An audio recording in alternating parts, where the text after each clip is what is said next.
The Israelite and Philistine armies faced each other across the barren valley, banners flapping in the warm breeze.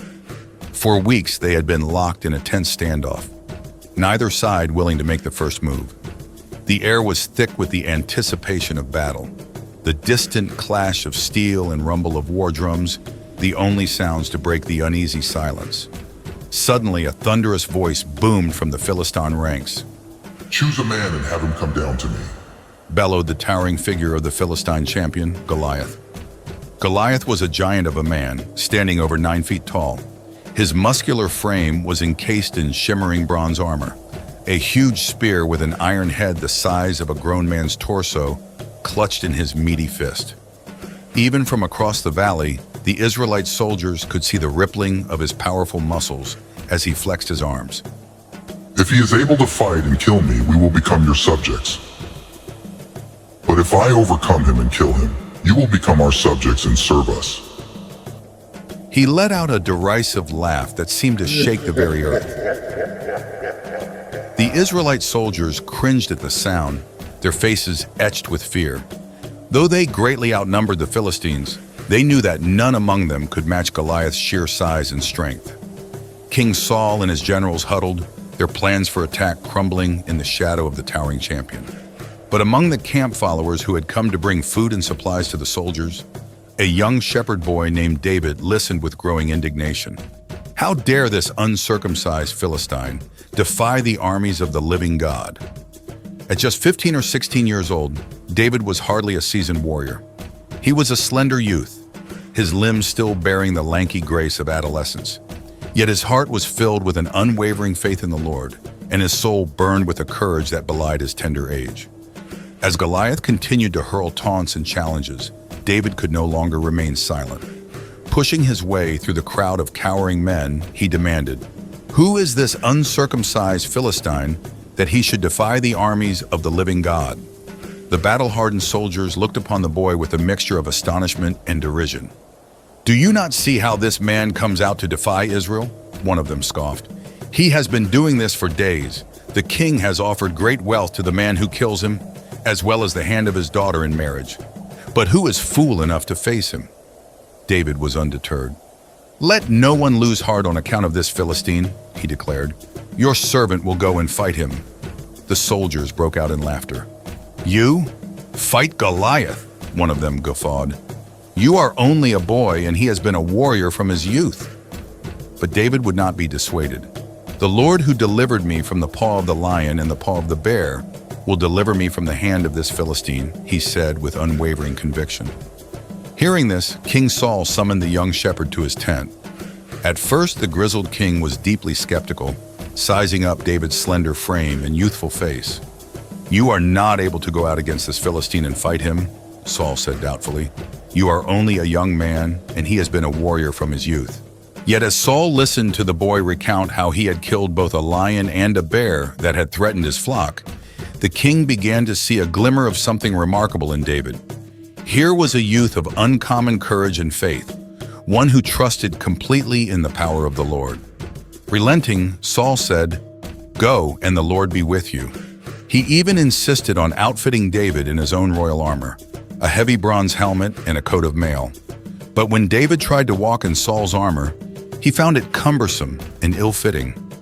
Casting aside the king's gear, David instead chose to face Goliath with only his shepherd's staff, a sling, and 5 smooth stones he had picked from a nearby stream. With these simple tools, he was more agile and in tune with his own abilities. As David approached the Philistine camp, Goliath spotted him and let out a derisive laugh that rumbled like distant thunder. "Am I a dog that you come at me with sticks?" The giant bellowed. He cursed David by the names of his pagan gods and threatened to feed the boy's corpse to the birds of the air and the wild animals. But David was not intimidated. "You come against me with sword and spear and javelin," he replied calmly. "But I come against you in the name of the Lord Almighty, the God of the armies of Israel, whom you have defied." Goliath sneered and began to advance, his heavy footsteps shaking the ground with each thunderous stride. But David quickly reached into his shepherd's bag, selected one of his smooth stones, and placed it in his sling. Whirling the sling around and around, he let the stone fly with all his might. The projectile streaked through the air, a blur of motion, and struck Goliath in the forehead with a sickening thud. The giant's eyes went wide with shock and pain, and he crashed to the ground, lifeless. Seeing their champion defeated, the Philistine army turned and fled in terror. The Israelites surged forward, pursuing the retreating enemy and inflicting a decisive rout. David had single-handedly turned the tide of the battle. As the Israelite soldiers raised their swords and spears in triumph, they chanted David's name. "Saul has slain his thousands, and David his tens of thousands," they cried. The young shepherd boy had emerged as an unlikely hero, felling the fearsome Goliath with nothing more than his faith, his skill, and a humble sling.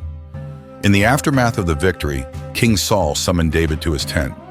At first, the king had been wary of the boy, sensing that his popularity might one day threaten Saul's own reign. But as Saul looked into David's eyes, he saw only humility, courage, and an unwavering devotion to the Lord. "Whose son are you, young man?" Saul asked. "I am the son of your servant Jesse from Bethlehem," David replied. Saul nodded thoughtfully. "Stay with me, David," he said. "I will give you a position in my army." And so began David's remarkable rise to power and fame.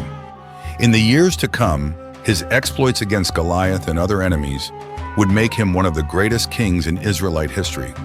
But on that fateful day, he was just a humble shepherd boy who had answered the call of God and triumphed over the mightiest of foes. The story of David and Goliath has echoed through the centuries, inspiring generations with its timeless message of faith, courage, and the triumph of the underdog. It reminds us that even the most daunting challenges can be overcome when we put our trust in the Lord and draw upon the unique gifts and abilities He has bestowed upon us. For David was no ordinary boy. He was a youth filled with an unshakable belief in the power of the divine.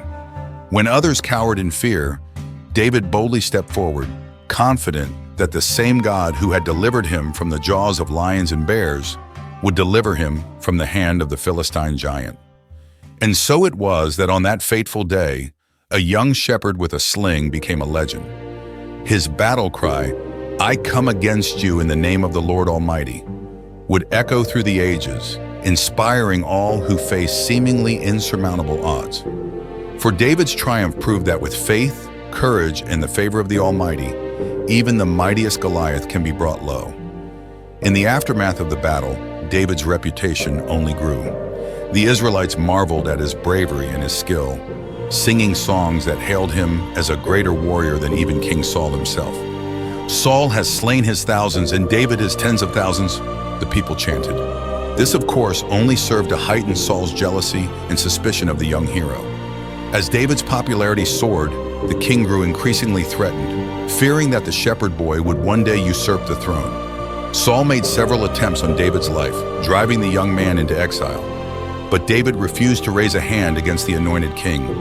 Even when he had the perfect opportunity to kill Saul, David spared his life, declaring, "The Lord forbid that I should do this thing to my master, the Lord's anointed." His unwavering loyalty and humility only solidified his reputation as a man after God's own heart. In time, Saul's reign came to a tragic end, and David ascended to the throne of Israel. As king, he would go on to become one of the greatest leaders in the nation's history, expanding its borders, strengthening its defenses, and ushering in a golden age of prosperity and stability. Yet no matter how high he rose, David never forgot his humble origins as a shepherd boy. He remained a man of deep faith and compassion, leading his people with wisdom, courage, and an abiding trust in the Lord. And the story of his triumph over the mighty Goliath would forever stand as a testament to the power of the underdog, the transformative potential of true faith, and the unstoppable force of a righteous cause. Generations would look to David's example, drawing inspiration from his willingness to confront the seemingly unbeatable odds, his refusal to be cowed by the taunts of his enemies, and his unwavering belief that the Lord would deliver him to victory. In the face of Goliath's towering might, David had proven that the greatest triumphs often come from the most humble of beginnings. And so the tale of the shepherd boy and the giant has endured, echoing through the annals of history and the hearts of all who seek to overcome their own Goliaths. For David's story is not just a stirring account of an ancient battle, it is a timeless parable of the indomitable human spirit, the transformative power of faith, and the eternal truth that even the mightiest foes can be felled by the sling of an underdog with the Lord on his side.